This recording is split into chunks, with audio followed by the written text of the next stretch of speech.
If you've ever imagined what it would be like trying to survive on the Nostromo while a weird, dangerous alien was stalking you, look no further than the board game, Alien: The Fate of the Nostromo. Published in 2021, you'll play one of the 5 surviving crew members: Dallas, Ripley, Parker, Brett, or Lambert. Meanwhile, Ash is off somewhere causing headaches. All crew must work together to gather, craft weapons and tools while avoiding the alien that could appear out of nowhere. The Fate of the Nostromo is a cooperative game where all players win or lose together as they try to outsmart the alien. Published by Ravensburger, who've done another film-inspired game, and I've got that too. In this video, I'm going to review the game, tell you if it's fun, but most of all, see if the game is thematically faithful to the movie. Get your electric prod, incinerator, and cat carrier. Let's play Fate of the Nostromo. And kindly consider leaving a like, share, or subscribe if you enjoyed this video. The game is played on a mounted board representing the Nostromo and all its rooms we are familiar with. There's the bridge, the galley, the mother room. You'll see spaces for the med bay and airlock. The ladders taking you from one level of the ship to the other are depicted here. It also has the alien nest that's only seen in the director's cut. The morale marker is the team's health, the crew's psychological well-being. The individual doesn't have their own health tracker, or in role-playing terms, hit points. The morale ticks down whenever the xenomorph makes a surprise appearance. Each time the alien makes an attack, it wears down the crew. When the marker hits 0, the team has emotionally broken down, and everyone loses. The most valuable commodity in the game are scrap tokens. These are pieces of equipment to be scavenged and crafted into items seen in the movie. Motion trackers, an incinerator, even the cat carrier. Your characters will need these in your inventory if you want to have a chance keeping the alien at distance. Surprise appearances are represented by concealed tokens that overturn when a crew member enters the room. Regardless where you think the xenomorph is, it can drop in from the ceiling, force you to run away, and ruin your well-made plans. The coolant canisters you'll see lying around are a special type of equipment, and a crew member can only carry one. They can only be picked up from existing supply from a variety of select rooms, and cannot be crafted from scraps. Having a supply of coolant may be required in one of your objectives being necessary to escape. It's not enough for the crew to keep safe distance from the alien. They also have to meet a number of objectives. These are randomly drawn, the number depending on the size of the crew. Before the players reach the final mission, the end game, they have to meet conditions like bringing specific items into specific rooms. It sounds trivial, but it requires finding scrap, crafting the items, and making it to far reaches of the Nostromo. What keeps the tension as players scurry through the ship are encounter cards. The xenomorph may move closer to the nearest crew member. Ash could be up to something making things more difficult. The encounter is also the mechanic adding much needed scrap to find, but it comes with the risk of a surprise attack. The mounted board gives that lo-fi look with purposely blurry text. It and the plastic pieces are of decent quality, as are the tokens. The character sheets came warped. I'd rank this in the fair category. The artwork on the cards are inspired from the film, and I appreciate that effort was put into it rather than using screenshots. As far as the gameplay, I'll be referencing the base rules.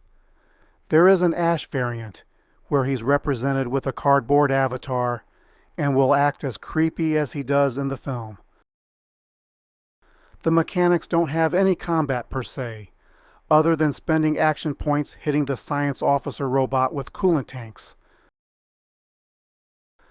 The random draw of objective cards and the collective decisions how to resolve them is what makes the game its replay value. You can't just evade the alien. You'll need to craft items that will increase your chances of survival. For example, the flashlight and electric prod reduces loss of morale from surprise attacks. The incinerator forces the alien back to its nest and skipping an encounter card. The motion scanner can reveal nearby concealed tokens, eliminating the chance of a surprise costing precious morale. Even Jonesy the cat can make a surprise appearance and scare the life out of you. You can craft a cat carrier if you want to avoid a jump scare. The Nostromo map is a maze with shortcuts and dead ends. Many rooms where you may need to visit are at the far corners of the ship. Rising tensions, you may bump into the xenomorph. The longer the crew stalls, the more chances a concealed token is dropped, making your way through the ship more perilous. Depending on what the final mission demands, drawing the alien to a specific room may be a requirement, blowing it out of the airlock, for example. In this case, you may want to use the motion tracker to lure the xenomorph into a closer room. There's even a grappling hook that moves the alien up to 3 rooms. Be careful. Some of the items have limited uses before needing to craft more out of scrap. Players choose a character. Each can carry any number of scrap, hold 4 inventory items, but no more than 1 coolant canister. Each character has their own special abilities, and it should be taken under consideration if you're playing less than 5 players.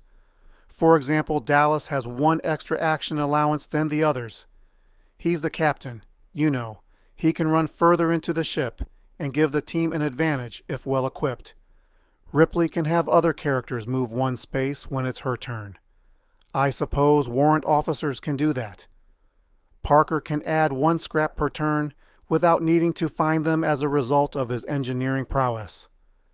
Brett can craft items with less scrap, reflecting his ingenuity if you need to build quickly. Be warned, Brett is slowest of the group.